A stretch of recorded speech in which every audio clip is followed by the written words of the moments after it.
कहते हैं कि 6-7 महीने का इंतकाल हुआ मगर टोटल कोलैप्स कर चुके। जितना क्राइम का रेशो पिछले 1-1.5 महीने में, आज तो चर्चा इसी पे हो रही है पूरे प्रदेश में। आप देख रहे हो कि नित नए सवेरे किसी ना किसी व्यक्ति की हत्या कर दी जाती है। आमतौर पर चर्चा हरियाणा में कि ब्यूरोक्रेसी इतनी हावी है कि चंडीगढ़ के 2 अफसर मुख्यमंत्री से भी ज्यादा पावरफुल। फिरौती मांग ली जाती है। मुख्यमंत्री तो हैं मगर कुर्सी चल कहीं और से रही है। यहां तक कि शराब के ठेकेदारों को भी ठेके दिलवाने के लिए मुख्यमंत्री को पुलिस के साथ बिचौलिया बनना पड़ रहा है। तो इससे ज्यादा बद व्यवस्था नहीं हो सकती। सीटी के पेपर सरकार नहीं करवा पा रही। चौतरफा बदहाली है, जिसके तहत आज तकरीबन 13-14 स्थान पर प्रोग्राम थे और आपसे मिलने और आपसे रूबरू होने का भी अवसर मिला है। मकसद यही है कि जननायक जनता पार्टी के साथ आने वाले समय में प्रदेश की लाखों नौजवान आशाओं को, लाखों नौजवानों को मुख्यधारा से कैसे जोड़ा जाए, पार्टी के साथ कैसे खड़ा किया जाए। मुझे भी नई नवेली जिम्मेवारी मिली है और उसके तहत मैं इसको लीड कर करके अपने तमाम पुराने साथी जो किसी कारणवश भूल चूक से या चुनाव के समय विपरीत परिस्थितियों में पार्टी से दूर चले गए, उन सबसे भी संपर्क कर रहे हैं। उन लोगों को भी साथ ला रहे हैं, नए लोगों को भी साथ जोड़ रहे हैं और भविष्य के अंदर आज की हुई एक्सरसाइज का परिणाम जरूर सामने आएगा।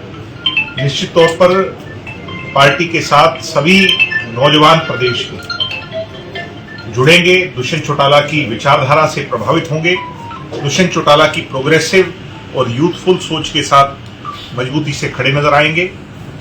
प्रदेश के अंदर युवाओं के लिए आज बहुत कठिन चुनौतियां हैं। सबसे बड़ी चुनौती है कि कैसे जो प्रदेश भर में क्राइम का बोलबाला है उससे पीछा छुड़वाना, बेरोजगारी की खाई को कैसे भरना, रोजगार के अवसर कैसे तलाशना, इन तमाम विषयों पर हम नौजवानों से बातचीत कर रहे हैं।